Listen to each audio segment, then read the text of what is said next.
Jiro Lupat, Postasi Podcast Literasi Indramayu.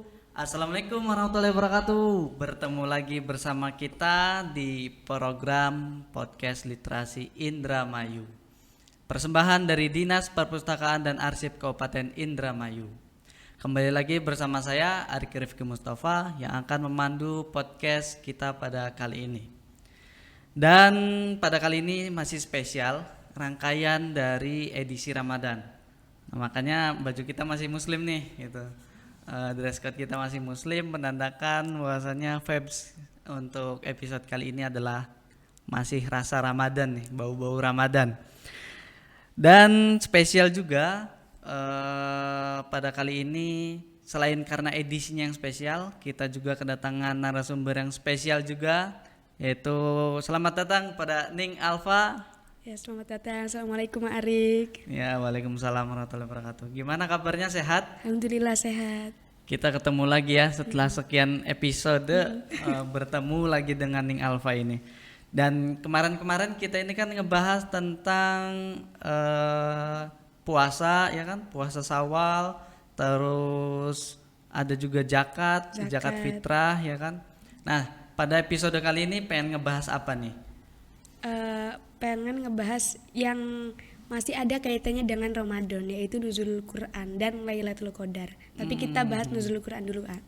Oke, Nuzulul Quran dan Lailatul Qadar.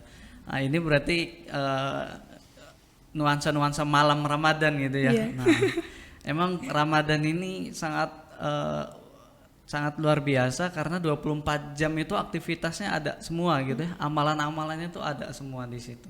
Oke, kita akan bahas Nuzulul Quran ini. Pertanyaan yang paling mendasar adalah Nuzulul Quran itu apa sih ini? Dan saya juga akan menjawab dengan jawaban yang mendasar, yaitu nazala. Dimaknai secara harfiah, nazala artinya turun. Al-Quran udah jelas, yaitu kitab suci kita Al-Quran. Jadi Nuzulul Quran yaitu turunnya Al-Quran, begitu kan. Jadi sebuah peristiwa turunnya Al-Quran gitu betul. Ya. Itu berarti kan menandakan sebuah peristiwa yang luar biasa ya Ning. Iya. Karena kan Al-Quran itu adalah kitab pedoman, kitab suci dari umat Islam. Dan turunnya pun sangat luar biasa karena di bulan yang suci, yaitu bulan Ramadan. Sangat luar biasa sekali berarti ya. Nah, dari Nuzulul Quran, turunnya Al-Quran itu kapan sih Ning? Nah, lebih ini tepatnya? Oke, kan Nuzulul Quran. Sebagian banyak orang dan mayoritas orang tahu Nuzulul Quran atau turunnya Al-Quran itu pada tanggal 17 Ramadan. Itu nggak salah, itu benar. Nah, tapi sesungguhnya Al-Quran itu pernah turun. Al-Quran itu turunnya 2 kali. Pertama, Nuzulul Quran turunnya Al-Quran dari Lauhil Mahfud ke Baitul Izza. Lauhil Mahfud itu langit yang lebih luas ke langit yang lebih kecil. Itu benar-benar sesungguhnya Al-Quran global, semuanya diturunkan dari Lauhil Mahfud ke Baitul Izza. Nah, tepatnya pada tanggal 24 Ramadan. Itu entah zamannya dan tahunnya aku nggak tahu ya, pokoknya dulu-dulu banget. Nah, peristiwa kedua, ini Al-Quran yang diangsur. Al-Quran yang diwahyukan oleh malaikat Jibril, terus disampaikan ke Kanjeng Nabi, yang waktu itu Kanjeng Nabi berada di Gua Hiro pada tanggal 17 Ramadan. Dan ayat yang pertama adalah surat Al-Alaq, yaitu Iqra bismi rabbikal ladzi khalaq al-ayah. Nah, Iqra juga ada cerita yang dramatisnya ketika malaikat Jibril menurunkan itu. Gimana tuh? Pokoknya ceritanya tuh, kan Kanjeng Nabi lagi senang-senangnya uzlah. Uzlah itu kayak nyepi lah, menyendiri. Iya, menyendiri. Nah, menyendiri itu nggak cuma agama lain aja, agama Islam juga ada amalan menyendiri itu. Menyendiri kenapa menyendiri? Karena ingin terlepas dari dunia, ingin fokus kepada Gusti Allah. Nah, ketika menyendiri udah bertahun-tahun, datanglah malaikat Jibril yang orangnya tinggi besar. Waktu di situ di kitab dijelaskan, di kitab Madarijus Su'ud dijelaskan, malaikat Jibril ini datang dengan perawakan yang tinggi besar dan sangat menakutkan Kanjeng Nabi. Waktu itu Kanjeng Nabi langsung takut dong. Apalagi kan malaikat Jibril langsung ngomong Iqra, bacalah. Lah, ini orang datang ke gua dengan perawakan yang sangat besar langsung ngomong ke aku Iqra. Apa-apaan nih orang. Kanjeng Nabi kan, "Ma, anak aku nggak bisa baca tulis, aku nggak bisa baca." Kan terus Jibril bilang lagi, "Iqra." Kanjeng Nabi bilang lagi, "Aku nggak bisa." Sampai ketiga kalinya Jibril itu ngomong Iqra itu sampai 3 kali. Iqra. Kanjeng Nabi bilang, aku nggak bisa baca tulis. Nah, pada saat yang ketiga Jibril itu memeluk Kanjeng Nabi. Tujuannya apa? Untuk menenangkan. Kan karena ketemu Jibril yang gemeter ya, gede, besar, gemeter, langsung ngomong Iqra, akhirnya Jibril dipeluk. Kanjeng Nabi dipeluk oleh Jibril. Nah, kenapa kayak anak kecil kalau nangis dipeluk, terus orang yang lagi galau, orang yang lagi sedih dipeluk. Nah, itu sama Kanjeng Nabi juga gitu. Pas ngerasain takut itu dipeluk. Ternyata pelukan itu akan menenangkan seseorang. Nah, pas Kanjeng Nabi dipeluk sama malaikat Jibril, Kanjeng Nabi merasa tenang. Lalu Jibril melanjutkan, Iqra bismi rabbikal ladzi khalaq, khalaqal insana min 'alaq. Melanjutkan itu. Jadi peristiwanya itu sangat dramatis ketika wahyu pertama turun.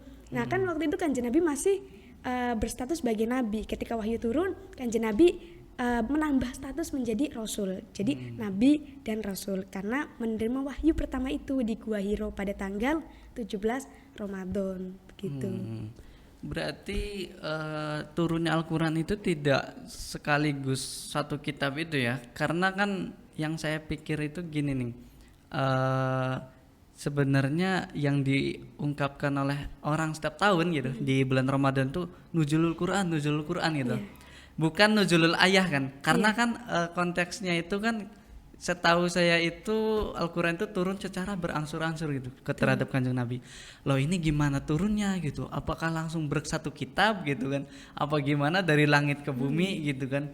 Ternyata dijelaskan tadi dan saya baru dapat menerka gitu nih. Jadi bahwasanya di tanggal 24 itu turunnya Al-Quran secara keseluruhan itu dari Lauhil Mahfud ke Baitul Izzah. Nah, baru dari Baitul Izzah itu ke bumi itu diangsur-angsur kepada Kanjeng Nabi gitu ya. Sesuai momen dan kejadiannya. Nah, itu dia.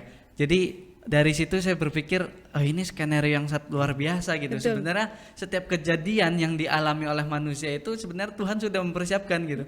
Loh, ayat-ayatnya pun sudah ada gitu loh. Jadi sangat luar biasa sekali gitu ya.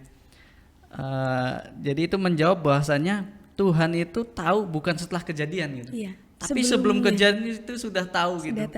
Jadi makanya kenapa ayat itu turunkan setelah kejadian itu gitu, supaya itu bisa menjadi manusia itu mempunyai terjawab dan punya interaksi dengan Tuhan gitu. Setiap dia menemukan sesuatu, dia Kanjeng Nabi bertanya kepada Tuhan gitu kan, dan dijawab oleh tiap ayat-ayatnya itu, firman-firmannya itu secara berangsur-angsur.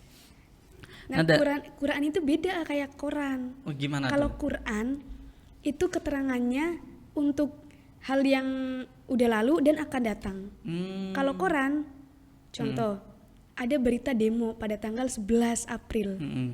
Nah, berita demo ini atau Quran ini dipasarin lagi tanggal 20, kira-kira laku enggak? Kira-kira beritanya masih mainstream nggak? Udah enggak kan? Sedangkan Al-Quran kita baca surat Al-Fatihah sehari berapa kali?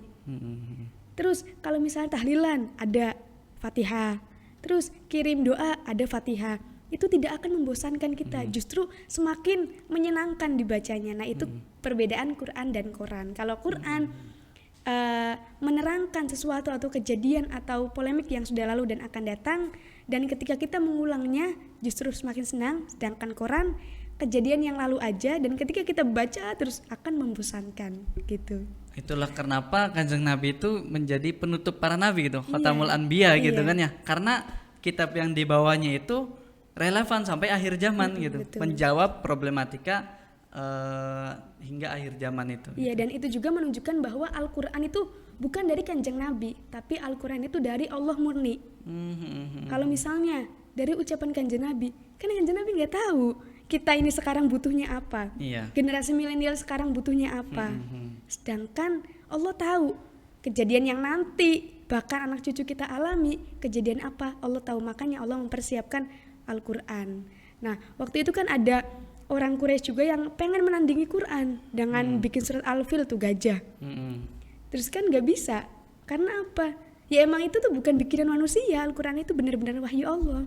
Dan sekarang itu sebenarnya kita bukan Al-Quran yang kita miliki sekarang ya, udah berganti ke mushaf. Oh, mushaf. Gitu, iya. Kalau Al-Quran itu yang dari Lauhul Mahfuz ke Baitul Izzah itu Al-Quran. Nah, dulu tuh waktu kan Kanjeng Nabi dikirimin Quran sama Allah, diwahyuin setiap ada kejadian apa sampai 30 juz ya.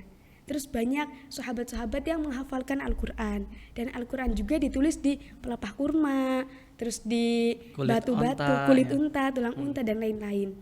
Nah, ketika Kanjeng Nabi wafat, dan otomatis orang-orang yang penghafal Al-Quran akan wafat juga, ada sahabat yang memikirkan itu, yang pikirannya jauh ke depan, yaitu sahabat Umar. Nah, sahabat Umar itu orangnya cerdas dan keras. Pada saat itu yang memimpin khalifah sahabat Abu Bakar, kan Kanjeng Nabi wafat digantikan Abu Bakar. Nah, sahabat Umar ini ngomong ke Abu Bakar, Abu Bakar, bagaimana kalau Al-Quran yang sekarang tersisa dibukukan saja, dikumpulkan? Kata Abu Bakar, gak bisa, ini bid'ah. Kanjeng Nabi tidak pernah melakukan hal itu. Bid'ah kan sesuatu yang tidak pernah dilakukan oleh Kanjeng Nabi. Kayak contoh, handphone pas zaman Kanjeng Nabi gak ada. Haji naik pesawat pas zaman Kanjeng Nabi gak ada. Al-Quran juga sama, mushaf ya sekarang itu bid'ah karena Kanjeng Nabi tidak pernah mengumpulkan Quran dalam 30 juz itu. Terus sahabat Abu Bakar tetap gak mau, karena emang sahabat Abu Bakar ini sifatnya yang klop banget lah sama Kanjeng Nabi. Apapun yang diomongin Kanjeng Nabi, yang dilakuin manut. Sedangkan Umar emang orangnya setia, tapi pikirannya jauh ke depan dan keras. Pokoknya harus dibukukan, pokoknya harus dikumpulin. Matur lagi ke Abu Bakar, gak bisa, saya gak mau bid'ah. Terus dijelasin, Abu Bakar, kalau misalnya tetap kayak gini, bagaimana Al-Quran tetap ada? Bagaimana para penghafal Al-Quran kalau sudah mati, kalau sudah meninggal, apakah Al-Quran tetap dijaga? Terus dengan keterpaksaan akhirnya Abu Bakar mengizinkan. Ya udah, terserah. Nah, bingung lagi nih Umar, gimana caranya? Kan butuh biaya, butuh ngumpulin para ahli Quran, ngumpulin orang yang hafal Quran, terus ngumpulin pelepah itu kan butuh biaya dan butuh tenaga. Ada yang mensupport adalah Sayyidina Utsman. Jadi tidak hanya Kanjeng Nabi yang berperan dalam Al-Quran, sahabat-sahabat juga berperan dalam menjaga Al-Quran. Dan sampai saat ini Al-Quran masih kita baca. Kalau yang kita baca itu namanya mushaf karena kan lampiran, tapi esensinya dan kandungannya itu tetap Al-Quran, tidak akan rubah. Ayat-ayatnya, titik-titiknya, maknanya tidak berubah, kecuali ada mufasir yang mengartikan ini, mengartikan itu. Kalau itu beda pendapat dan itu boleh ditafsirkan sesuai dengan pemahamannya masing-masing, asalkan tidak keluar dari konteks seperti itu.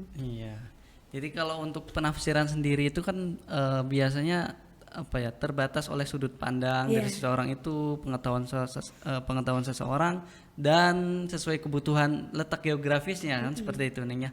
Antara Mesir dengan Arab itu kan berbeda gitu, apalagi dengan Indonesia seperti itu. Jadi menyesuaikan dengan kebutuhan masing-masing. Lalu di dalam Nuzulul Quran itu nih, siapa aja sih yang tokoh yang ada di situ gitu? Maksudnya tokoh bagaimana ini? Misalkan yang terlibat di dalam Nuzulul Quran itu gitu. Misalkan tadi diceritain ada Kanjeng Nabi, ada juga Jibril gitu kan. Apakah ada yang lain-lainnya juga? Pas penurunan Al-Quran yang paling itu sih 2 orang itu ya, Jibril dan Kanjeng Nabi. Tapi ketika pas waktu di Gua Hiro itu, Kanjeng Nabi kan takut, merasa takut ketika ditemui oleh Jibril. Ketika pulang, Kanjeng Nabi menceritakan ke istrinya, yaitu Sayyidina Khadijah. Kan istrinya juga panik, ini kenapa suamiku datang-datang kayak orang ketakutan. Terus Kanjeng Nabi menceritakan, aku tadi ketemu orang tinggi besar, terus dia ngomong ikro. Kanjeng Nabi kan nggak ngerti kalau itu namanya wahyu, kalau itu namanya Al-Quran lagi turun ya, yang belum intinya belum sampai situ. Terus Khadijah menenangkan, jangan takut wahai suamiku, kamu adalah orang baik, kamu selalu baik kepada semua orang, selalu beramal, selalu seperti ini. Pasti Tuhan tidak akan mencelakaimu. Nah, yaitu orang yang berperan ketika turunnya Al-Quran tidak hanya Jibril dan Kanjeng Nabi, tapi ada Sayyidah Khadijah yang ketika Al-Quran turun menenangkan situasi kondisi Kanjeng Nabi yang sangat kacau, karena nggak tahu apakah ini Al-Quran itu apa, wahyu itu apa. Jadi masih awal sekali gitu. Bahkan peristiwa itu sampai ada di ayat berikutnya itu nih, yang di surat Al-Mudassir kalau nggak salah. Iya betul. Wahai orang yang berselimut itu kan. Betul. Iya. Nah, dari Iqra sampai Al-Mudassir itu nggak berkesinambungan, Kan Iqra pada tanggal 17. Iya. Nah, Al-Mudassirnya itu beberapa bulan kemudian. Ketika Kanjeng Nabi mendapat wahyu pertama, terus ditenangkan oleh Khadijah. Nah, dia itu orang siapa ya? Kok walaupun menakutkan, tapi aku kangen sama dia. Kok enak banget ketika aku dipeluk sama dia, rasanya tenang. Terus ketika dia ngomong Iqra, rasanya aku juga tenang. Nah, tapi kan waktu saat itu Kanjeng Nabi masih shock ya. Terus masih berselimut kan, diselimuti sama Khadijah. Terus turun ayat ya ayyuhal mudaththir, wahai orang yang berselimut, bangun kan, suruh bangun. Itu tuh tidak hanya untuk Kanjeng Nabi, orang yang berselimut, tapi itu sangat relevan sekali ayat itu disampaikan untuk generasi yang sekarang. Artinya apa? Wahai kaum rebahan, bangunlah. Gitu. Iya kan? Betul. Jadi wahai kaum rebahan, bangunlah. Kamu tuh jangan rebahan terus, jangan mager terus. Bangun. Hidup kamu gak cuma sampai situ. Hidup kamu ada yang selanjutnya. Hidup kamu tuh masih panjang. Wis, ajar rebahan aja. Itu kata Gusti Allah. Iya. Cocok nggak tuh? Cocok banget, sangat relevan dengan fenomena kita pada saat kali ini. Untuk kawan-kawan semua, ya ayyuhal mudatsir gitu. Wahai orang yang rebahan, bangunlah. Sudahi overthinkingmu. Mari lihat podcast ini gitu. Salatullahi wa salam ala man uhiyal Qur'an. Salatullahi wa salam ala man uhiyal Qur'an wa ahli baitihil kiram.